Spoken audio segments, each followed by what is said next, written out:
everyone, let's talk job interview questions and answers. Welcome to this crash course where I'm going to show you how to ace a job interview. Let's dive in. Okay, so the first question they're going to ask you is tell me about yourself, or some variant of it like please introduce yourself. A great way to answer is by saying, well, as you can see from my resume, and then you go down your resume in 45 seconds from the oldest material to the newest material, okay? Only 45 seconds because you want to get off this question as soon as possible. And then you end by saying, and that's what brings me here today and why I'm excited to learn more about this opportunity, okay? You want to talk about this opportunity. You don't want to spend half an hour talking about something you did 10 years ago that is irrelevant, okay? Next question. Why should we hire you? Now, this question is going to be asked, and there's many different forms of this question. For example, what are your strengths? Why do you want to work here? What makes you the best candidate? It's all the same question as why should we hire you? Basically, they're saying, why should we pick you instead of someone else? Okay. And no matter what question they ask, they're basically inviting you to sell yourself. Okay. And this is how you answer. You say, well, as I understand it, you're looking for someone who, and then you go down the posted job requirements, speaking to how you meet each one. So the original job ad would have a section called requirements, where it basically says what they're looking for. And these could be education, skills, experience, or sometimes traits. And you're going to be going down each of those, and you're going to be explaining how you have that, how you meet it. Now, if you don't meet every single one perfectly, that's okay. You're basically going to speak to each one. You're going to say how possibly you have something that's equivalent to it.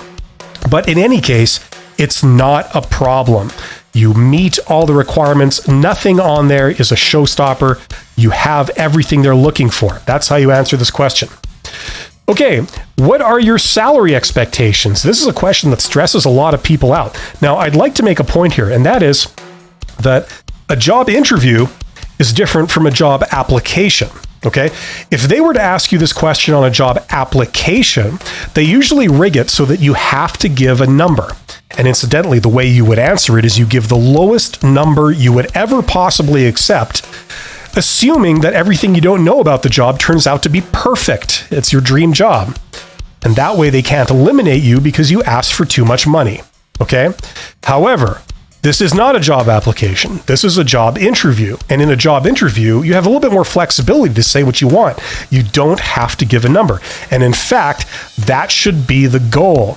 Because as soon as you give a number, you lose. If the number is too high, then they'll eliminate you for wanting too much money. If the number is too low, then either they'll conclude that you're not serious, or you're not a good candidate, or it's going to cause problems later when it's revealed that you're just not experienced enough. Okay, so the goal is to not give a number. So how do we do this? Well, the first thing you can say is, well, I would really need more details about the job expectations before I could answer that. Okay, so you basically say, I need more details.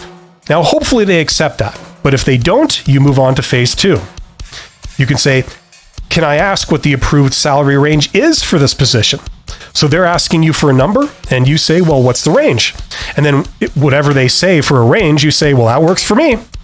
Okay, and that way they can't eliminate you.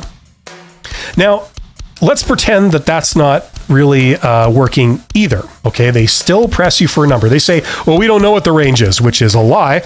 But we still need you to tell us how much money you need. In that case, you move on to phase 3, and that's where you give a wide salary range. For example, 40,000 to 80,000. Okay, something very low to very high. That way, they can't eliminate you for picking too low of a number, but it also allows you to be able to negotiate a higher number later on because you never committed to a certain low number. Okay, so that's how we pass this question. Okay, number 4, what is your weakness? Okay, this is a very common question. They're going to ask you this, and it's a very delicate question because they're basically asking you a question where you have to answer with something bad about yourself. The problem is, if you tell them something really bad about yourself, they'll paint you with that brush. They'll assume that's all you are, and they will most likely eliminate you for that particular weakness. Now, most recruiters will do this. So this is a very delicate question. Okay? The thing you got to know is you don't want to give a real weakness. Okay? That's the trick. Now, a great way to answer this question, to give a solid answer, but you don't actually give a real weakness, is to answer using this template. Okay? You say something good that you do or something good that you have, but it can lead to this bad thing. Okay? It has this side effect, which is perfectly reasonable. But then you do this other good thing, and that completely fixes the problem. Okay? So for example, I have very high standards, which is a good thing, but sometimes it can lead to frustration with other coworkers because they don't always share those standards, which is a bad thing. But then I have some really good communication skills and I use it to smooth it over with that person, and that completely fixes the problem.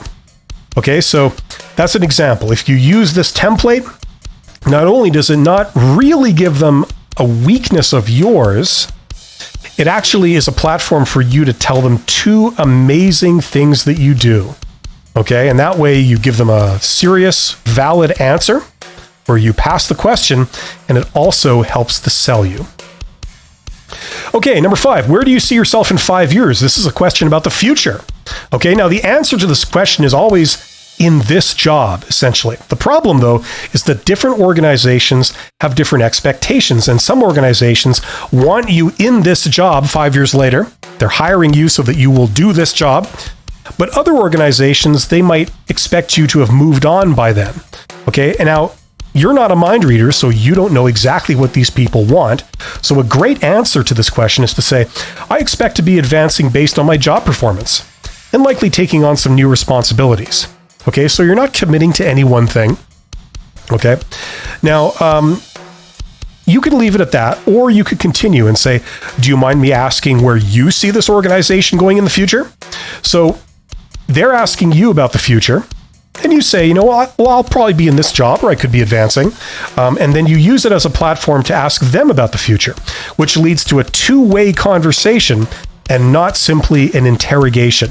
And that's what we want. That will allow them to warm to you and get a rapport with you, which is always a good thing. Okay, number 6, why did you leave your last job? This can be awkward for some people depending on your history. Okay, if you were laid off, just say so. There's absolutely nothing wrong with saying you were laid off. You could explain that your organization was downsizing or that your term had expired. Okay, that's perfectly fine. If you left your last job, that's fine too. Absolutely nothing wrong in saying that. You could explain that you're ready to do more, okay, which is a great trait. However, if you were fired from your last job, this is where it gets a little bit tricky, okay? Now, I want you to know that a job interview is not a court of law and it's not a deposition. So you don't have to reveal that you were fired if you don't want to. Just because they ask you if you were fired, you don't have to say yes if you were fired, okay? You don't want to lie, but you don't want to advance this information, okay? What you could do is you could possibly mention the point of contention that perhaps resulted in you getting fired. So for example, they hired you for one role, but then they completely changed the role into something else, and you had no interest in doing that second role. So you left. Now, if they ask you directly, it's pretty hard to get out of it. But if they say, why did you leave? You don't have to say, I was fired. In fact, the reason we don't want to say this is because most recruiters will automatically eliminate you from the running if you say you were fired from a previous job. A lot of them won't admit it, but that's what they will do. And we have real world results to show this. Okay, now as a side note here, in answering this question, never badmouth a previous employer or a previous boss or a previous coworker or anything like that. Never badmouth anyone. If you do that, you pretty much get eliminated in the majority of cases. So always be positive. Never say that, I left my job because I hated it and everything there sucked. Okay, that would be bad. Okay, number 7, why do you want to leave your current job? Okay, what they're asking is, if they were to hire you, why would you take this job instead of staying with the one that you already have? Well, once again, don't say anything negative about your current job, okay? If you do, that's how they eliminate you, okay? This is kind of a trick question in that sense, okay? A great answer is to say, I'm ready to do more, and then explain. Okay, why do you want to leave your current job? Well, I'm ready to do more. You could explain how, it's not that it's not that your boss won't give you more opportunities; it's that they have none to give, unfortunately. Now, when you're explaining, okay, that you're ready to do more, and what that is and what that means, give elements similar to this current job, okay, the one that you're going for right now. Because if you say, I'd like to do more, and then you say, I like to do this and this and this, and those are all the things that this job needs, that looks really good. You come out looking like a great fit for the new job, and you haven't fallen into any pitfalls like speaking negatively about anyone in your current job. Okay, number 8, what do you know about our company? This requires a little bit of preparation. So take 5 minutes and scan the employer's website before the job interview. Okay, you need to know a few basics about them. Know their products or their services if they sell services. Know what industry they're in. Know who their competitors are. And know the difference between what this company does that's different from their competitors. If you can do that, that usually gives you a few points. Okay.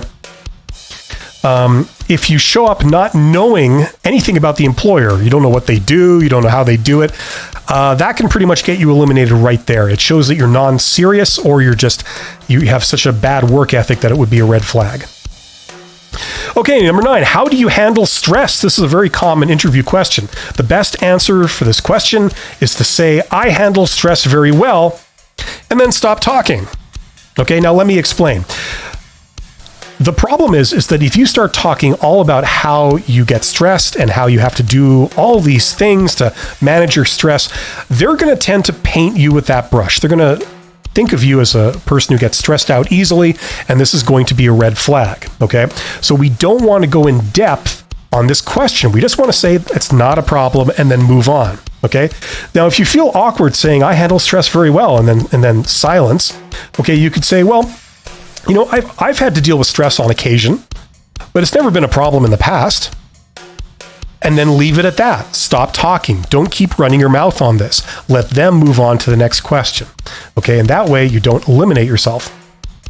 Now, I do want to make a point here, and that is that there is a difference between handling stress and avoiding stress. Okay, so what they're asking you here is how you handle stress. When stress is upon you, how do you handle it? Okay. Now, they're not asking you how do you avoid stress in the first place. Okay. So sometimes people say you should talk about, how you work with other people and how you plan ahead and how organized you are.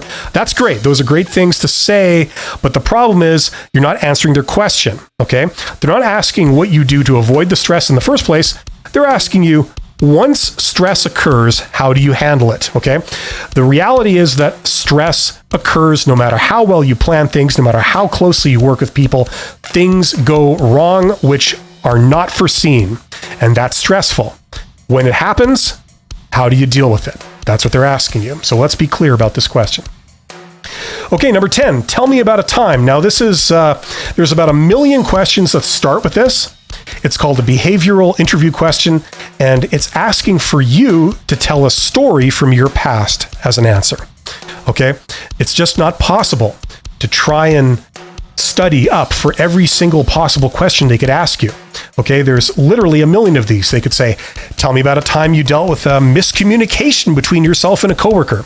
Tell me about a time that you missed a deadline. Tell me about a time you used creativity to solve a problem that you've never encountered before. Okay? It's not possible to memorize each answer, but here's how you pass these questions. Okay, before the interview, recall and memorize 10 work-related stories from your past. Okay, pick 10 of your best stories. Make sure that they're vetted, and practice telling them in a very compact way. You need to be able to tell these stories in about 45 seconds. Okay. These stories should be about successes, failures, and conflict resolution. Okay, so make sure that these are the types of things that your stories are about. Okay. Then, whenever they ask about specific stories, whenever they say, tell me about a time, and they ask for a specific situation, use one of the 10 stories you prepared and adapt it slightly if necessary. Okay. That way you will never be stumped about what to say. Something will always come to mind, And chances are they're going to be asking you about these 3 things anyway, so you will have something ready and appropriate that perfectly answers their question. That's how you pass a behavioral interview question. Okay, at the end of the interview, they're probably going to say, do you have any questions for us? Okay, and here are 3 great questions you could ask. What challenges do you see ahead for this role? What do you enjoy most about working for this company? Can you describe a typical day for someone in this role? These would all be great questions to ask, okay? Now, before the end of the interview, before you say goodbye and shake hands and part company, it's a very useful thing to be able to say, where do we go from here? So you understand clearly what the next steps in the process are. Are you going to hear from them? Do they want you to follow up? What's the time frame involved? And so on. Okay, that's a great question to ask. Now, I want to make 2 essential points here that really, really make a difference in passing a job interview. Okay, number 1 is to say, I really want this job. Not in a desperate way, but in a genuine way, okay? I really want this job. And then explain why your strengths are its requirements. You could say, I really want this job because I've always wanted to really focus on this, which I'm great at. And not only does that show enthusiasm, but it also demonstrates that you're a good fit for the job. So this one little line is extremely powerful. So don't forget to say this, usually towards the end of the interview. Okay. Secondly, don't show any frustration, disappointment, or boredom with anything at any point. Okay. So from the very beginning of this process to the very end, no matter what they say to you, no matter what weird questions they ask, no matter what weird reactions they might have to your answers, no matter how they may treat you with disrespect, or it might be just a strange experience, whatever you do, don't show frustration, disappointment, or boredom. If you do, that can be an automatic elimination, and most recruiters will actually require it, will regard it as such. Okay, very important to know. Okay, finally, what you got to know is that a job interview is a test of your soft skills. Okay, a lot of people think it's about your technical skills. It's actually not. If there was anything wrong with your technical skills on your resume, they would have never invited you in for an interview. Okay, so the bottom line is that whatever you wrote on your resume, whatever they read, it's fine, it's safe, and you passed. Now they want to see who you are, okay? And basically, they're wondering, are you someone that they would want to work with? That's the number 1 question that they're looking to get an answer for, okay? And you want to obviously get them to think, yes, I do want to work with this person. Now, how do you do that? Let's break it down. Well, you got to have the right attitude. You got to be positive. You got to be accommodating. Okay. You can't take offense at every tiny little thing. And you have to give the impression that you're someone who's on their side. Okay. You're not just out for yourself. You're on their side. You're someone that's going to have their back. You're going to be a good employee. Okay. Also, your communication has to be there. Not only do you have to express yourself well verbally, but you've got to understand things like protocol and non-visual cues, okay? So this includes body language and stuff like that. And protocol is like, how to shake hands, when to shake hands, manners and things like this, okay? So basic stuff like that. But if you don't feel confident with this stuff, maybe go and educate yourself on the basics of that stuff and you'll be fine. It's really not that hard. And finally, your presentation. So how you appear, your attire, your clothes, how you carry yourself, and things like this, and the appropriateness of how you look and how you act and the things that you say. Okay, so don't be making off-color jokes and things like this. All of that has to not be a red flag. Okay, so most people should be okay with this stuff, but if you do feel nervous about any of these, you might want to read up on some of them. Now, I want you to know that there is value in everybody. Everyone has elements of their capabilities and of their personality that are in demand and can do good, can generate value. Okay, there is value in every single person. It might take some time to connect with the right job, but there's a job out there for every person. And for that reason, you are awesome. You have value. You're going to get a job. Everything's going to work out. It's just a matter of time. It's also a numbers game. So thank you very much for your attention. I just want you to know that if you haven't subscribed to my secondary YouTube channel, my second YouTube channel called The Company's Expert 2, what's taking you so long? Please subscribe to this channel and to that channel for more videos about how to pass job interviews. I hope you found this informative. Thank you very much for your attention. You guys are awesome. And I will see you in the next video. Take care.